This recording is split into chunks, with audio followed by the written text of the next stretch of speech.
प्रणाम करते हुए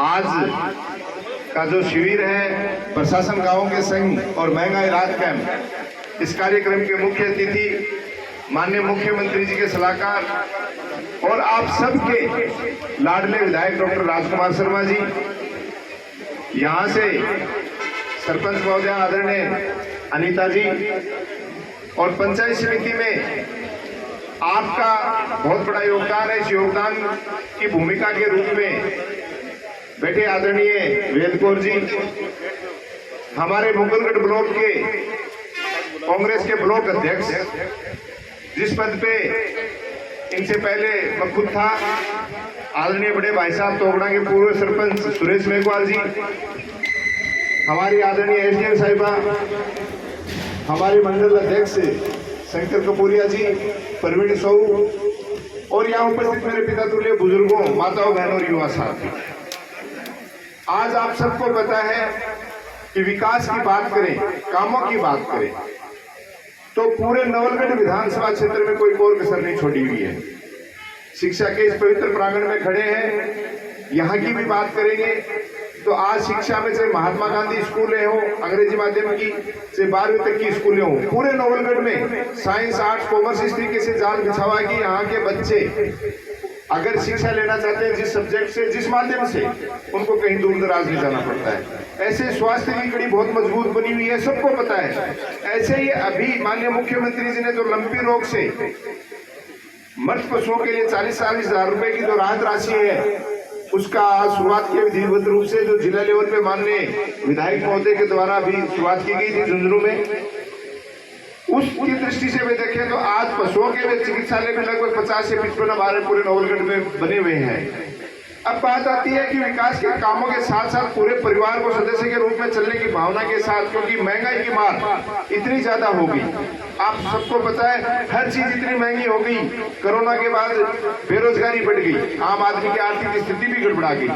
तो ये जो 10 योजनाएं आपको सबको पता है, जिन योजनाओं में आप आज रजिस्ट्रेशन के लिए शामिल हुए, ये एक सुरक्षा चक्कर के रूप में आप लोगों के लिए योजनाएं राज्य सरकार लेके आई है, जिसमें आप राशन अनुपूर्णा किट हो, एक आम आदमी के लिए एक घर की जरूरत, उसमें सारी चीजें हैं। आज हम बिजली की बात करें तो 200 यूनिट तक बिजली पर आज कोई चार्ज नहीं है। मेरे हिसाब से आम आदमी का महीने का 200 से ज्यादा बिजली का बिल आता नहीं है। कुओं पे 2000 कृषि कनेक्शनों पे यूनिट फ्री महीने की, इससे ज्यादा नहीं आता है। तो ये सारी चीजें एक राहत के हिसाब से, इसी कड़ी में लंपी रोग से जो आपके पशु मर गए और आगे ऐसी कोई दिक्कत नहीं आई, तो राज्य सरकार ने 2 पशुओं का बीमा फ्री कर दिया, जिसमें एक गाय हो सकती है, एक भैंस हो सकती है, 40-40 हजार रुपए की राशि का। ये सारा का सारा एक परिवार का मुखिया जिस तरीके से अपने बच्चों के लिए करता है, किस तरीके से उनका लालन पालन पोषण किया जाए, किस तरीके से उनकी पढ़ाई की जाए, किस तरीके से उनका घर बना के दिया जाए, किस तरीके से उनकी ब्याह शादियां की जाए, किस तरीके से उनका स्वास्थ्य के लिए एक बजट बना के रखता है। ये मुख्यमंत्री जी ने एक सुरक्षा चक्र दिया है।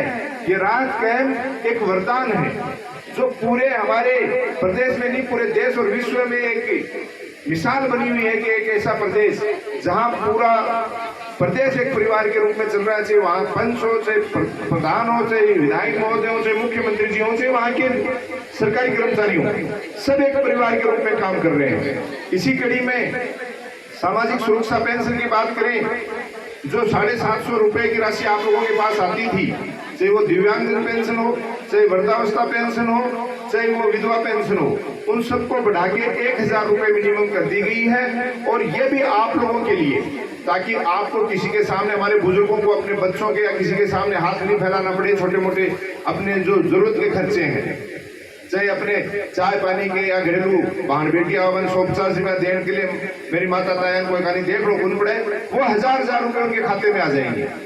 इसी कड़ी में आज बात करें अपन चिरंजीवी योजना की, जिसमें 10 लाख रुपए तक का एक्सीडेंटल बीमा और 25 लाख रुपए तक का इलाज। ज्यादा पुरानी बात तो नहीं है। इलाज के अभाव में या तो लोगों ने आपकी जमीन जायदाद गिरवी या बेचनी पड़ती या जेवर गिरवी रखना पड़ता, और भी कंडीशन में कई बार में मुखिया का कुछ हो जाए तो वह जमीन जगह भी चली जाती है, वो परिवार उजड़ जाता है एक तरीके। क्योंकि पिछली बार सरकार में माननीय विधायक महोदय को चिकित्सा मंत्री बनने का मौका मिला, आप सबको पता है उस समय भी दवाइयां फ्री, इलाज फ्री किया गया था।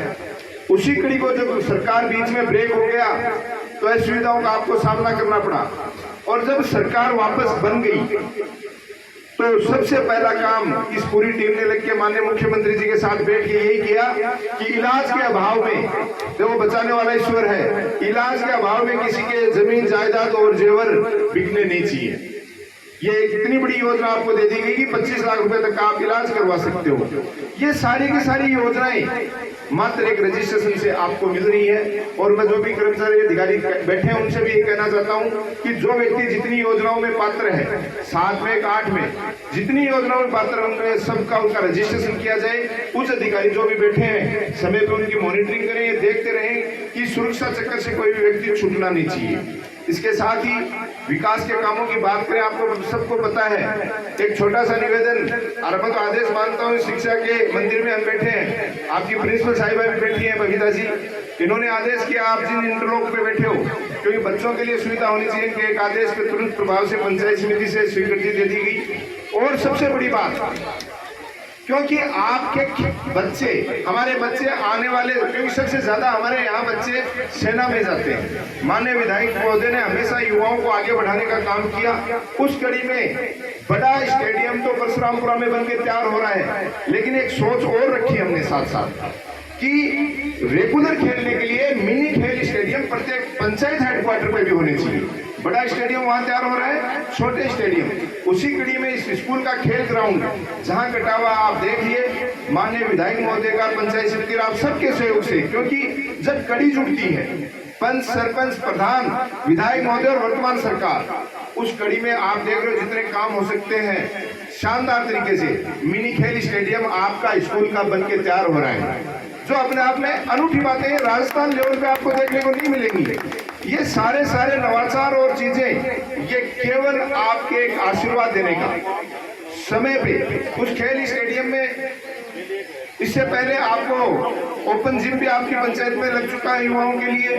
ये सारी बातें आपका एक उचित डिसीजन जो समय पे आप करते हो, और जो योग्य व्यक्ति है उनको चुन के अपने अपने लेवल के सदन में आप भेजते हो। जैसे यहाँ से आपने पंचायत समिति सदस्य वेद कौर जी को जिता के भेजा, जिससे मजबूती मिलके आपका अपना प्रधान बना, जिसको आपने एक पौधे के रूप में लगाया। जिला परिषद सदस्य के रूप में भी आपने यहाँ से आशीर्वाद देके जिला परिषद के बड़े सदन में भेजा था। उस समय भी आपने देखा कि पिछले दिनों जिला परिषद की मीटिंग में माननीय सांसद महोदय से मेरी लड़ाई हुई।